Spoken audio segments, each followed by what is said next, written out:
Press conference করে মির্জা ফখরুল ইসলাম আলমগীর নিজেই বলেছেন যে এটা সরকার জারি করতে পারে না, এটা করলে রাষ্ট্রপতি করতে হবে। হোয়ার আপনি খেয়াল করেন সংবিধান রক্ষা মন্ত্রী পার্লামেন্টে দাঁড়িয়ে বললেন যে রাষ্ট্রপতিকে আমি জিজ্ঞেস করেছিলাম যে মহামান্য আপনি কি এটা করতে পারেন। উনি কিন্তু খুব সুন্দর করে, আপনি মনে নাহলে ভিডিওটা আপনি দেখেন যে আপনি কি এটা করতে পারেন। উনি বলছেন না আমি তো এটা করতে পারি না, আমাকে দিয়ে করানো হচ্ছে। তো করালেন তো আপনারা, কারণ আপনারা প্রেস কনফারেন্স করে বলছেন যে রাষ্ট্রপতি এটা করবে এবং আপনারা তখন সংবিধানের রেফারেন্স দিয়েছেন। আমরা বরঞ্চ বলছি যে না, এটা গণ অভ্যুত্থানের লেজিটিমেসি আছে গভর্নমেন্টের কাছে, গভর্নমেন্ট এটা করবে। 2.5 মাসে এই সরকারের মূল্যায়নের আগে আপনাকে 18 মাসের হিসাবটা আগে দিই। 18 মাসের যে সরকারটা আমরা পাইছিলাম এটা গরম গরম সরকার, বিপ্লব, তথাকথিত বিপ্লব বলা যায়, যেটা গণ অভ্যুত্থানের মধ্য দিয়ে গঠিত একটা সরকার। সেই সরকার যে জিনিসটা করার ব্যাপারে কারো কোনো দ্বিমত ছিল না, পুলিশ সংস্কার, সেটা করে নাই কেন? 18 মাসে অর্থনৈতিক সংস্কারের নামে অস্থিরতা তৈরি করা হয়েছে। একটা গভর্নর আইসা বলতেছে অমুক ব্যাংকগুলো দুর্বল, মানুষ দুমদাম টাকা উঠে নিয়ে গেছে। 18 মাসের একটা অস্থিরতা চেষ্টা করছে গভর্নমেন্ট অনেকগুলো জায়গায় ইনিশিয়েটিভ নিতে, কিন্তু সেটা পারেনি, কারণ সেই চেষ্টাগুলো ছিল বায়বীয় ধারণা প্রসূত চেষ্টা। সব মাঠের রিয়েলিটির সাথে তাদের কোনো সংযোগ ছিল না, কারণ বেশিরভাগ লোকই আসছে নিউ ইয়র্ক, লন্ডন থেকে। সবাইকে স্বাগত জানাচ্ছি নতুন বাংলাদেশ আয়োজনে, সাথে আছি আমি জান্নাতুল সাদিয়া। দর্শক, আজকে আমরা কথা বলবো জন আস্থায় কতটা সরকার, এই বিষয়টি নিয়ে, এবং এটি নিয়ে আলোচনার জন্য দুজন সম্মানিত অতিথি আছেন আমাদের সঙ্গে। আছেন ফরিদুল হক, যুগ্ম সদস্য সচিব, জাতীয় নাগরিক পার্টি এনসিপি। আরও আছেন রেজাউল করিম রনি, সাংবাদিক ও রাজনীতি বিশ্লেষক। আমি একটু ফরিদুল হক আপনাকে দিয়ে শুরু করি। বিএনপি সরকারের বয়স 2.5 মাসের একটু বেশি। এর মধ্যে আমরা দেখছি যে গণমাধ্যমগুলো প্রতিবেদন করছে যে এই অল্প সময়ের মধ্যেই সরকারকে একসঙ্গে কয়েকটা একটু অস্বস্তিকর বিষয়ের মুখোমুখি হতে হচ্ছে, যেমন সংস্কার প্রশ্নে দ্বিধা, নিয়োগ বিতর্ক, জ্বালানি পরিস্থিতি, অর্থনৈতিক চাপ, সব কিছু মিলে জন আস্থার একটা চ্যালেঞ্জের মুখোমুখি সরকারকে হতে হচ্ছে। সরকার যে জন আস্থা নিয়ে সরকার গঠন করেছিল, আপনাদের দৃষ্টিতে বা বিরোধী দলের দৃষ্টিতে আসলে কি মনে হচ্ছে, বা কতটা তারা আসলে জন আস্থা ধরে রাখতে পারছে, একটু শুনতে চাই। জি, ধন্যবাদ আপনাকে, সহ-আলোচক এবং দর্শকদেরকে শুভেচ্ছা জানাচ্ছি। যেই মানে এমনিতে বাংলাদেশে সাধারণত বাংলাদেশে আগের যে কোনো সরকার ক্ষমতা নেওয়ার পরে বাংলাদেশের কাঠামোটা কিংবা রাষ্ট্রের সিস্টেমটাই এরকম যে এখানে নিয়ে যত আস্থা নিয়ে আপনি আসেন, আস্থাটা ধরে রাখা খুব ডিফিকাল্ট, একদম শুরু থেকেই ডিফিকাল্ট হয়ে যায়। এইবারের পরিস্থিতি আরও চ্যালেঞ্জিং ছিল, কিন্তু এবার চ্যালেঞ্জের সাথে সাথে অনেক সুযোগ ছিল, যে সুযোগটা আগে কখনো অন্য কোনো সরকার পায়নি। মানে বিরোধী দল সহ একেবারে বলা চলে যে পতিত ফ্যাসিস্টের খুব সামান্য কিছু 2-4টা ছাড়া প্রায় সবাই সরকারকে সহযোগিতা এবং সমর্থন করার ব্যাপারে একদম মানে কি বলে যে খোলা মন নিয়ে উদাত্ত নিয়ে দাঁড়িয়েছিল। কিন্তু সমস্যাটা যেটা হচ্ছে যে আমার কাছে যেটা মনে হয়েছে যে সরকার যে একটা ভিন্ন রকম পরিস্থিতিতে, একটা ভিন্ন ধরনের সরকার, ভিন্ন মানে নতুন ধরনের কাজ নিয়ে, দায়িত্ব নিয়ে তাকে যে আসতে হলো, এই জিনিসটাকে ওনারা বুঝতে ভুল করেছেন। ওনারা যেটা করেছেন, ওনারা একটা পুরনো সেট আপ মাথায় নিয়ে শুরু করেছেন। আমার কাছে অনেক সময় মনে হয়েছে যে এটা বোধহয় 2001-06 সরকার, এটা অনেক সময় মনে হয়েছে। তার মানে 2001-06 এটা সময়গত দিক থেকে অনেক পেছনে, এবং পরিস্থিতি মানে একটা গণ অভ্যুত্থানের পরে 1400 শহীদের রক্তের উপরে দাঁড়িয়ে আপনি যখন একটা সরকার গঠন করছেন, তখন আপনার জন্য অনেক নতুনভাবে ভাবার ব্যাপার আছে, অনেকগুলো জিনিস নতুন করে দেখার ব্যাপার আছে। তো যেই সংকটগুলো হয়েছে একের পর এক, যদি আপনি সংকটগুলো দেখেন, সংকটগুলোর ক্ষেত্রে যারা সরকারের পক্ষ থেকে স্পোক্সম্যান ছিলেন কিংবা দায়িত্বশীল ছিলেন, তাদের বক্তব্যের ধরন যদি আপনি দেখেন, পরিস্থিতিকে ডিল করার মানে কায়দা যদি দেখেন, তাহলে দেখবেন যে আগের মতো করে। যেমন ধরেন, সড়কে ঈদের সময় একটা বড় ধরনের ম্যাসাকার হয়, এটা আমরা কম বেশি জানি, এবং এটা একটা কাঠামোগত সমস্যা। এটা হঠাৎ করে কোনো একজন মন্ত্রী এসে জাদুর কাঠি দিয়ে এটা পাল্টে ফেলতে পারবে না, এটা একদম কাণ্ড জ্ঞানালা যে কোনো ব্যক্তি বুঝবে। কিন্তু উনি প্রথমে এসে একটা গেলেন যে না, কোনো সমস্যা নেই, সব ঠিক আছে, কেউ বাড়তি ভাড়া নিচ্ছে না, সব ঠিক আছে। এই যে ব্যাপারটা, মানে এই ডিনায়াল করা, এইটা পুরনো মন্ত্রীদের মানে কি বলে যে পুরনো মন্ত্রীদের চেহারা, ওইটাই আমরা আবার দেখছি। সিমিলারলি ধরেন হামের ইস্যুতে যখনই এটা সামনে আসলো মিডিয়ার সামনে আসার আগেই তো সরকারের উদ্যোগ নেওয়ার কথা, সামনে আসার সাথে সাথে ওনারা কি করলো, পূর্ববর্তী সরকারের উপরে দায় চাপাই দিল, একদম উইদাউট এনি মানে কি বলে যে খোঁজখবর নেওয়া। একজন মন্ত্রী কোনো খোঁজখবর নেওয়া ছাড়াই পুরোপুরি একদম দায় চাপাই দিয়েছে, এবং উনি যতগুলো অভিযোগ দিয়েছেন দেখা গেছে পরবর্তীতে খতিয়ে যে প্রায় প্রত্যেকটা অভিযোগ মিথ্যা। তার মানে কিন্তু দায়টা চাপিয়ে দেয়, ওই যে দায় চাপানো, দায় অস্বীকার করা, এই যে মানে কি বলে যে অভ্যাস, এটা ক্ষমতার চেয়ারের সম্ভবত একটা পুরনো অভ্যাস। ওই যে আমি একটা লেখা লিখছিলাম, ক্ষমতার পুরনো অসুখ দেখতে পাচ্ছি আমি, তো ওই রকমই আমার কাছে মনে হয়েছে এটা। সিমিলারলি ধরেন সবচেয়ে বড় যে প্রশ্ন সংস্কার প্রশ্নেও সরকার অলমোস্ট একই রকম মানে কি বলে একই রকম বিহেভিয়ার করেছে। আমরা ধরেন আইন শৃঙ্খলা পরিস্থিতি প্রশ্নে যদি আপনি গত 2.5 মাসে দেখেন, মানে আমরা অন্য অনেক জিনিস নিয়ে সরকারকে টার্গেট করতেছি, সমালোচনা করতেছি, ব্যর্থতার কথা বলতেছি। আমি যদি সরকারকে রেটিং করি যে কোন জায়গায় সে সবচেয়ে বেশি ব্যর্থ, কোন জায়গায় সবচেয়ে বেশি ভালো, এটা আমি এখনো খুব একটা পাচ্ছি না, কিন্তু কোন জায়গায় সবচেয়ে বেশি ব্যর্থ সেই জায়গাতে আমার কাছে মনে হয়েছে আইন শৃঙ্খলা, মানে স্বরাষ্ট্র মন্ত্রণালয় সবচেয়ে বেশি সম্ভবত ব্যর্থ। আর ব্যর্থ হওয়ার তো স্বাভাবিক, কারণ স্বরাষ্ট্রমন্ত্রীকে তো সরকার দায়িত্ব দিয়ে রাখছে সংবিধান রক্ষা মন্ত্রী হিসেবে। উনি তো পার্লামেন্টে দাঁড়িয়ে প্রতিদিন সংবিধান রক্ষা করার জন্য একদম যা ওনার ঘটে আসেন, চমৎকার বাচনভঙ্গি, সুন্দর ইংরেজি বাংলা, এবং ওনার পোশাক আশাক যেহেতু খুব সুন্দর এবং খুবই প্রভাবশালী লোক, এইটা দিয়ে একেবারে পুরো জাতিকে উনি প্রভাবিত করে ফেলতেছেন, একদম পুরোটা মিসগাইডেড করছেন। তো এইটা স্বাভাবিকভাবে এটা তো আস্থার সংকট হবে। যেমন ধরেন ওনারা সংবিধান সংস্কার পরিষদকে পুরো একদম করে দিলেন, বাতিল করে দিলেন, মানে গণভোটের রায়কে অস্বীকার করলেন। কিন্তু গণভোটের রায় কিংবা এই যে কি এটার জন্য ওনারা কি ইস্যু করলেন হচ্ছে জুলাই জুলাই সনদ বাস্তবায়ন যে আদেশটাকে বললেন এটা তো সংবিধান সম্মত না। কিন্তু আদেশ আমরা কিন্তু তখন বলেছিলাম যে এই আদেশ সরকার জারি করবে। ওনারাই তখন প্রেস কনফারেন্স করে, মানে 30 অক্টোবর সম্ভবত, ওনারা প্রথমে হচ্ছে গিয়ে ওনাদের স্থায়ী কমিটির মিটিং করেছেন রাতের বেলা, পরের দিন সকালে প্রেস কনফারেন্স করে মির্জা ফখরুল ইসলাম আলমগীর নিজেই বলেছেন যে এটা সরকার জারি করতে পারে না, এটা করলে রাষ্ট্রপতি করতে হবে। হোয়ারএজ আপনি খেয়াল করেন সংবিধান রক্ষা মন্ত্রী পার্লামেন্টে দাঁড়িয়ে বললেন যে রাষ্ট্রপতিকে আমি জিজ্ঞেস করেছিলাম যে মহামান্য আপনি কি এটা করতে পারেন। উনি কিন্তু খুব সুন্দর করে, আপনি নাহলে ভিডিওটা আপনি দেখেন, যে আপনি কি এটা করতে পারেন। উনি বলছেন না আমি তো এটা করতে পারি না, আমাকে দিয়ে করানো হচ্ছে। তো করালেন তো আপনারা, কারণ আপনারা প্রেস কনফারেন্স করে বলছেন যে রাষ্ট্রপতি এটা করবে, এবং আপনারা তখন সংবিধানের রেফারেন্স দিয়েছেন। আমরা বরঞ্চ বলছি যে না, এটা গণ অভ্যুত্থানের লেজিটিমেসি আছে গভর্নমেন্টের কাছে, গভর্নমেন্ট এটা করবে, অন্তর্বর্তীকালীন সরকারের কাছে, কারণ সে এটা সংস্কারের সরকার, এই সরকার গঠন করাই হয়েছে সংস্কার করার জন্য। তাহলে তো আমরা একটা জেনারেল সরকারও করতে পারতাম, একটা তত্ত্বাবধায়ক সরকার কিংবা এই টাইপের একটা সরকার করে নির্বাচন দিয়ে চলে যাবে। তো এই পুরো প্রক্রিয়া যতগুলো জিনিসের মধ্যে ওনারা হাত দিছে, প্রত্যেকটা জায়গাতে ওনারা জনআস্থার ক্ষেত্রে দারুণ ব্যাড পারফরমেন্স করেছে। এবং আমরা যে ওনাদেরকে সহযোগিতা করব বিরোধী দলের জায়গা থেকে, এই সহযোগিতার জায়গা ক্রমেই সংকুচিত হয়ে যাচ্ছে। মানে আমরা বাধ্য হচ্ছি যে ধরেন এই ধরনের ইস্যুগুলো নিয়ে রাস্তায় যেতে। আমরা কিন্তু রাস্তায় যেতে চাই না, আমরা রাস্তায় যাওয়া তো একদম লাস্ট অপশন। কিন্তু এর আগে সরকার যদি আন্তরিক হয়, যদি সরকার তার মতো করে এই কাজগুলোকে মানে আন্তরিকতার সাথে দেখতে চায়, তাহলে তো অনেক জায়গাতে আছে মানে সহযোগিতা করার, কিন্তু সেই জায়গাগুলো একদমই ধরেন আমরা দেখতে পাইনি।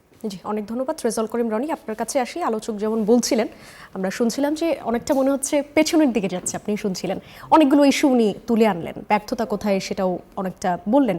অনেক রাজনৈতিক পর্যবেক্ষকরা এটা মনে করছেন যে প্রধানমন্ত্রীর ব্যক্তিগত আন্তরিকতা বা সাদামাটার চালচলন সেগুলো দৃষ্টিগ্রাহ্য হচ্ছে, কিন্তু সেইটার যে প্রতিফলন সেটা খুব সম্ভবত মাঠ পর্যায়ে অতটা যাচ্ছে না।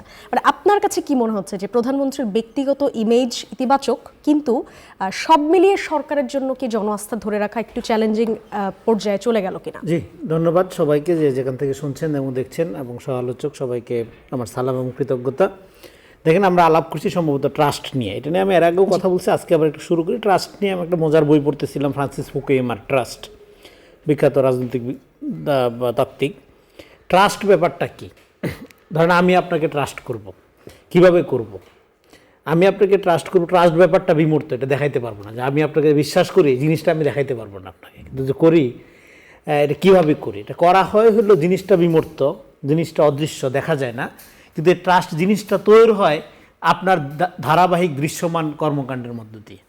হুট করে আপনি এসে দাঁড়াইলেন, হ্যাঁ, এবং খুব সুন্দর প্রশ্ন করছেন, আমি আপনাকে বিশ্বাস করব না। তাতে বিশ্বাস করবো যে আপনার একটা কনসিস্টেন্সি আছে কিনা, ধারাবাহিকতা আছে কিনা আপনার এই কর্মকাণ্ডের।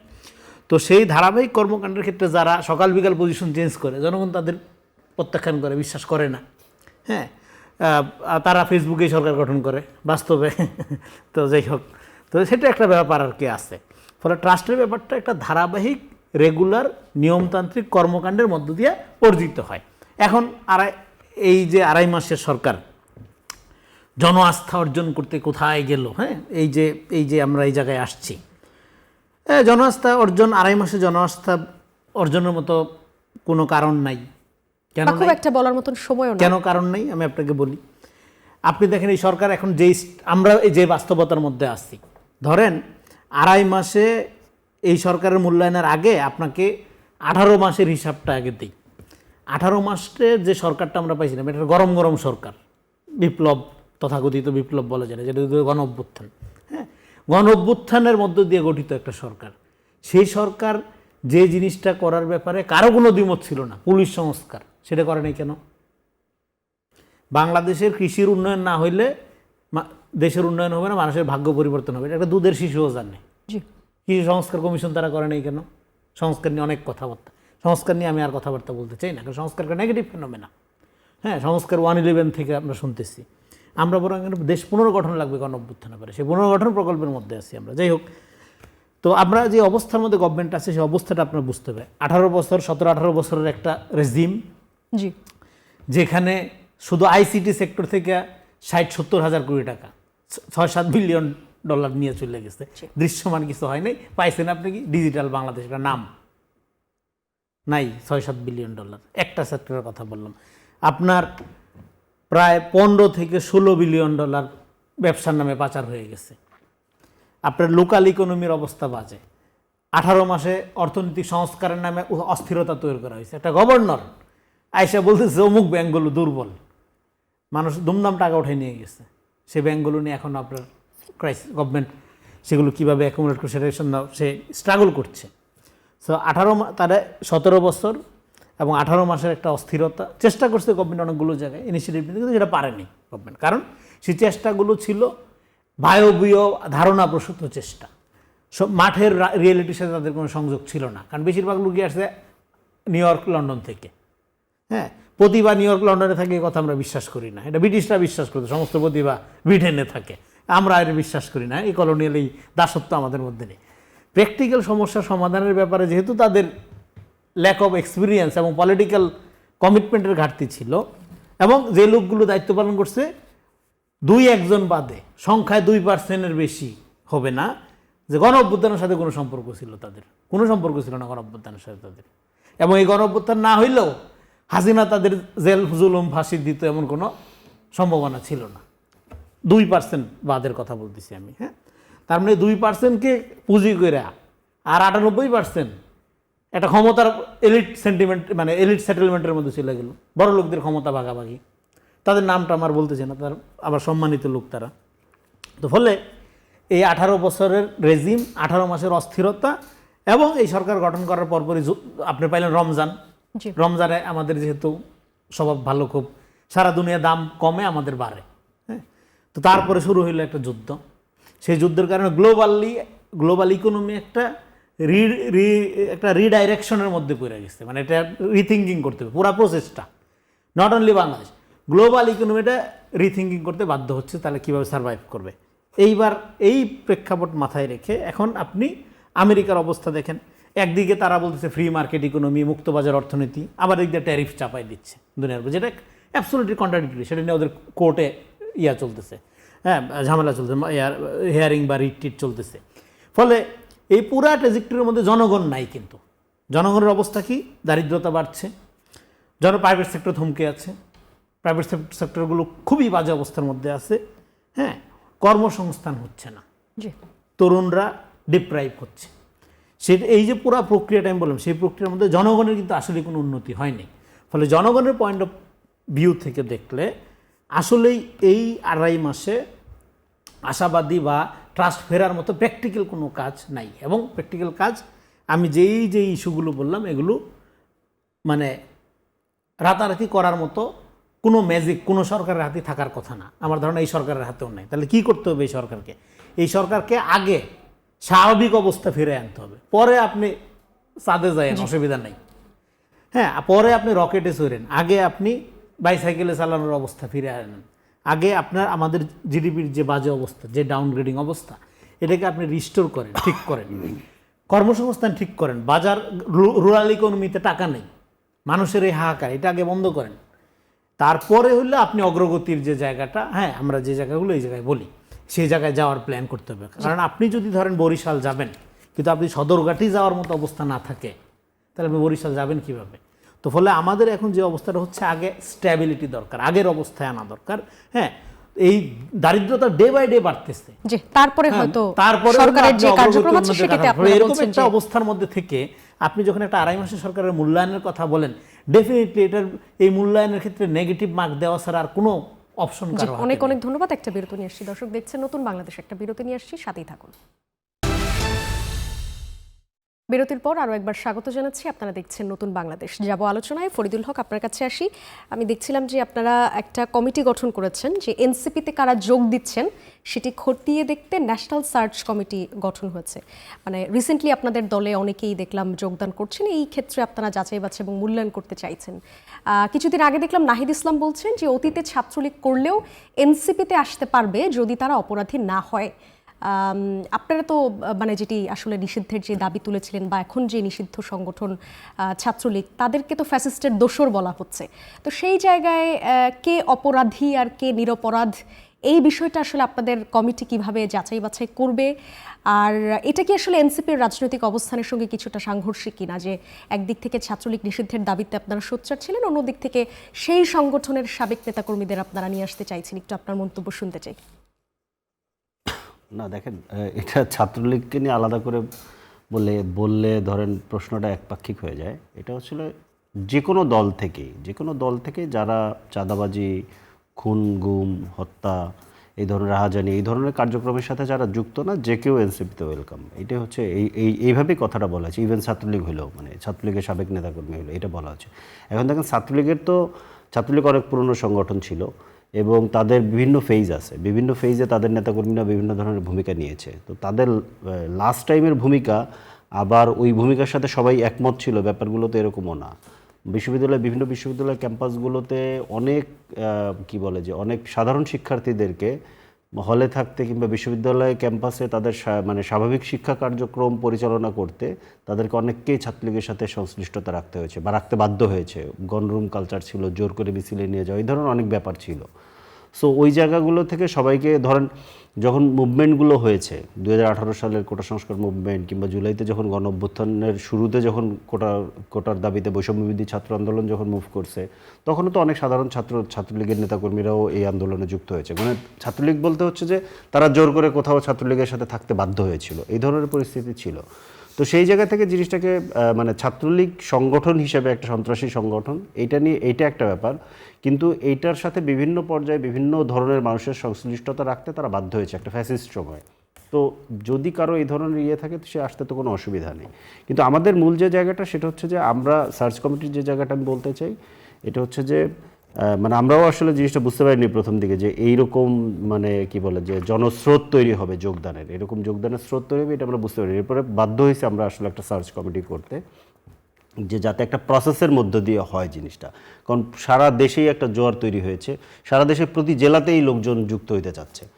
আমরা মূলত মানে এটা আসলে প্রশ্নটা এটা করা হয়, কিন্তু আমরা মূলত যেটা দেখতে পাচ্ছি এখানে মূল প্রবণতাটা, যোগদানের মূল প্রবণতাটা আমরা দেখতে পাচ্ছি যে সরকার গঠন করার পরে বিএনপির সারা দেশের তৃণমূলের যত নেতাকর্মী, এর ভেতরে যারা বেশি নির্যাতিত, বেশি আপনার ধরেন ত্যাগ স্বীকার করেছে, এই ধরনের বহু মানুষ বিভিন্ন কারণে বিএনপির উপরে হতাশ হয়েছে।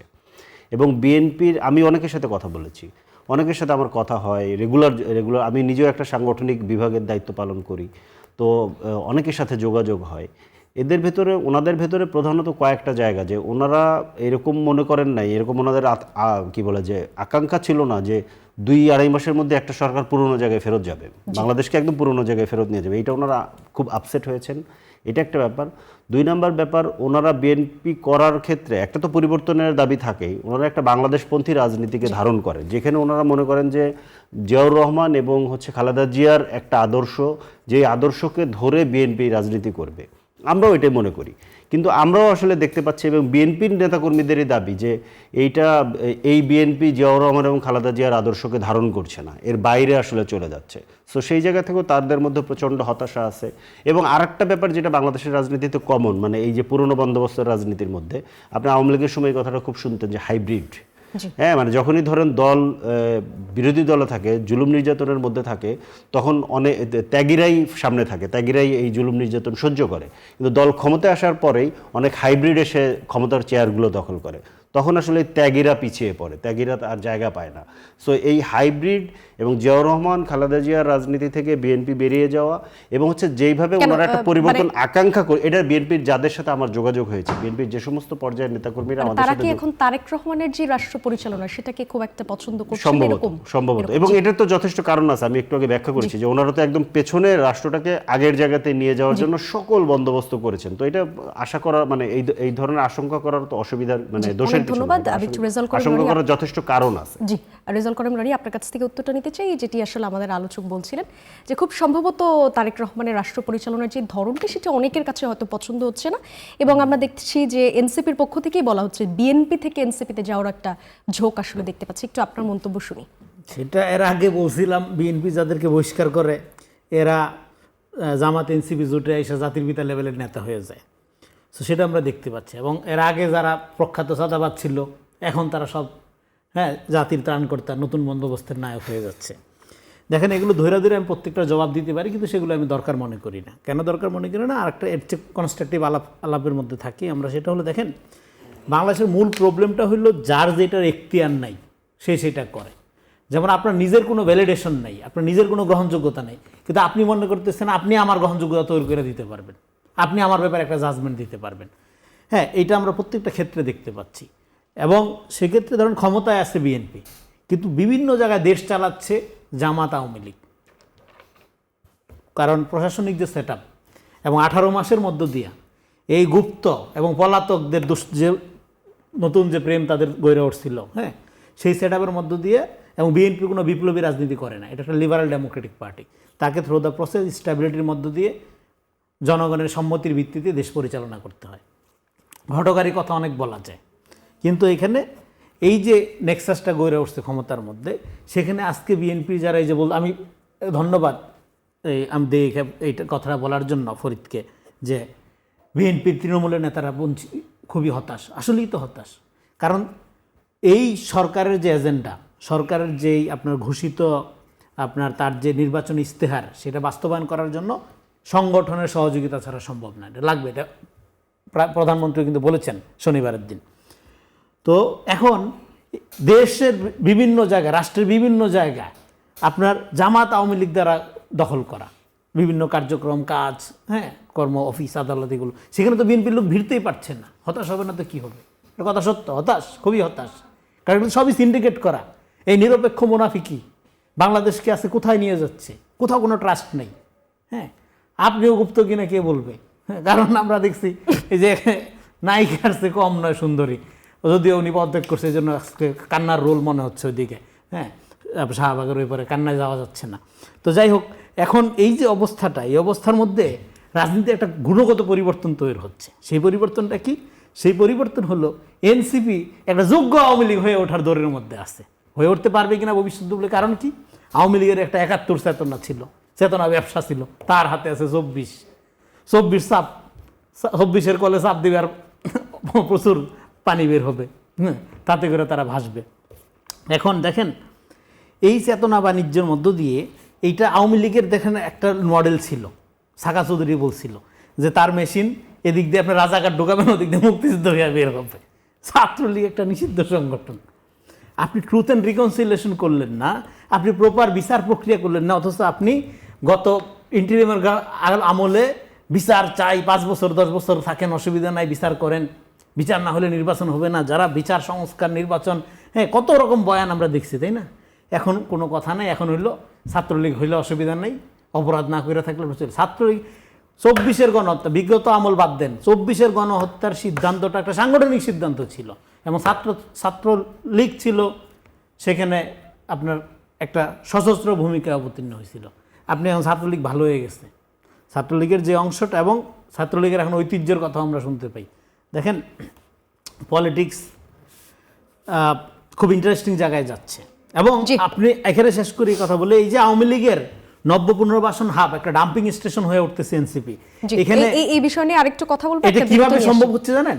Enter cultural industry, enter cultural বাটপারগুলো এইখানের সাথে যুক্ত হয়েছে এবং একটা রাইট উইং ফ্যাসিজম খুব দ্রুত, এবং আমরা জানি কোন দেশের সহযোগিতায় এই জিনিস এখানে অনেক আমদানি অনেক করা ধন্যবাদ। হচ্ছে। একটা বিরতি নিয়ে আসছি, দর্শক দেখছেন নতুন বাংলাদেশ। একটা বিরতি নিয়ে আবারও ফিরছি, সাথেই থাকুন।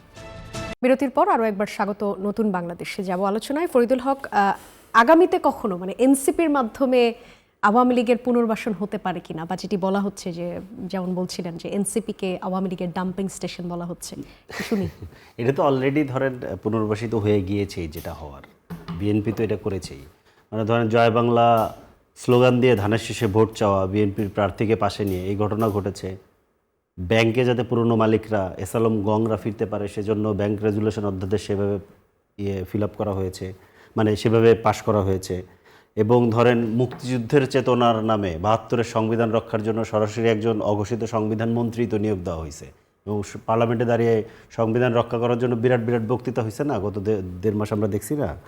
এবং সকল প্রকার কালচারাল এবং বুদ্ধিভিত্তিক যেগুলো ফ্যাসিস্ট সব তো এখন বিএনপিতে। ধরেন আনিস আলমগীরের মতো একটা তৃতীয় শ্রেণীর লোক, তাকে প্রধানমন্ত্রী স্বয়ং ফোন দিয়ে জানাইছে, ঈদের শুভেচ্ছা জানাইছে। একটা তৃতীয় শ্রেণীর লোক, যখন একজন মানুষ মারা যাইতেছে ওই সময় সে খাবারের শেয়ার করে, খাবারের উৎসব করে, এই ধরনের একটা তৃতীয় শ্রেণীর লোককে ধরে নিয়ে। এবং তাকে তো ধরেন মনে করেন যে বিএনপির বহু নেতারা তাকে টকশোর মধ্যে করছে, মানে কি শায়েস্তা করছে, তারপরে ধরেন প্রধানমন্ত্রী তাকে, এগুলো পরিষ্কার আর উনি যেটা বললেন যে সকল প্রতিষ্ঠানে জামাতের লোকজন, এটা আসলে বলতে খুব ভালো, কিন্তু ধরেন বাংলাদেশ ব্যাংকের প্রধানকে আর লোক নাই, তারপরে ধরেন একজন ব্যবসায়ীকে পর্যন্ত বসাই দিয়েছে, কারণ নিজের লোক ছাড়া কেউ থাকতে পারবে না। তাহলে কোথাও একজন আছে এরকম লোক আমার জানা নাই। ইভেন লোক পায় নাই দেখা খুবই দুইটা গুরুত্বপূর্ণ প্রতিষ্ঠানের মানে কমিশন এখনো ফাঁকা, দুদক এবং মানবাধিকার কমিশন, লোক পাচ্ছে না নিজেদের দলের লোক, এই জন্য দিতে পারতেছে না।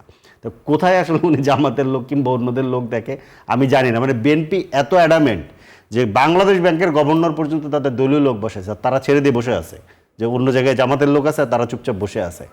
এবং এমন পর্যন্ত ঘটছে যে একটা প্রতিষ্ঠানে বিএনপির অন্য গ্রুপের লোকেরা আছে, যখন এই গ্রুপ পাওয়ারে আসছে তারা ওদেরকে বের করে দিছে। এই ঘটনা আমার এলাকাতেই ঘটেছে। এমপির নেতৃত্বে মব করে একটা স্বায়ত্তশাসিত প্রতিষ্ঠানের পরিচালনা পর্ষদ ভেঙে দিয়ে সেখানে এমপি নিজে গিয়ে বসছে, খুলনার চক্ষু হসপিটাল। অনেক অনেক ধন্যবাদ। রেজাউল করিম রনি, আপনার কাছ থেকে শেষ কথাটা শুনতে চাই। দেখেন, বাংলাদেশ ব্যাংকের গভর্নরের মূল অপরাধটা কি? উনি একটা ইনক্লুসিভ অর্থনীতি করতে চাচ্ছে। এখানে যারা ব্যাংকিং সেক্টরকে ব্যবহার করে দলীয় ক্যাডার পুষ্য পালনের আয়োজন রাখতেছে, সেই ব্যবস্থার থেকে একটা ইনক্লুসিভ অর্থনীতির দিকে নিয়ে যেতে, এটা তার অপরাধ। এবং তার নামে যা তা বলা হচ্ছে, এবং ওনার কার্যক্রমগুলোর সুফল আশা করি আগামী দিনে দেখতে পাওয়া যাবে। কারণ হলো এখন আমরা যে জায়গায় আসি সেটা আপনারা ধরেন যে একটা রিফর্মের আলাপটা অনেক হয়েছে, হ্যাঁ, এবং এই একটা করাপ্ট সিস্টেমের মধ্য থেকে রিফর্ম হবে। এখন বাংলাদেশ ব্যাংক বলতেছে এবং দু একটা প্রতিষ্ঠানের কথা বলছে, ডেফিনেটলি বিএনপির যে ইস্তেহার সেটা বাস্তবায়ন করার জন্য তার লোকই লাগবে। সেই লোকটা বৈশা প্রফেশনাল আচরণ করে কিনা সেটা আমরা দেখব। নিরপেক্ষতার নামে গুপ্তভাবে একটা দলের পারপাস সার্ভ করার যে প্রক্রিয়া, যে মুনাফিকি, এটা থেকে বাংলাদেশকে বের হইতে হবে। এটা আওয়ামী মডেল। তো সেখান থেকে বের হওয়ার জন্য অবশ্যই যেমন পৃথিবীর সমস্ত দেশে যখন যে সরকার নির্বাচিত হয় তার লোকদের দিয়ে তারা রিপ্লেস করে তার এজেন্ডা বাস্তবায়ন করে, এবং জনগণ তাদের খুশি হলে তাদেরকে ক্ষমতায় আনে। ফলে এই যে নিরপেক্ষতার একটা অসোয়াশা আমাদের যে পায়ে বসছে, এই অবসেশন থেকে আমাদের বের হইতে হবে।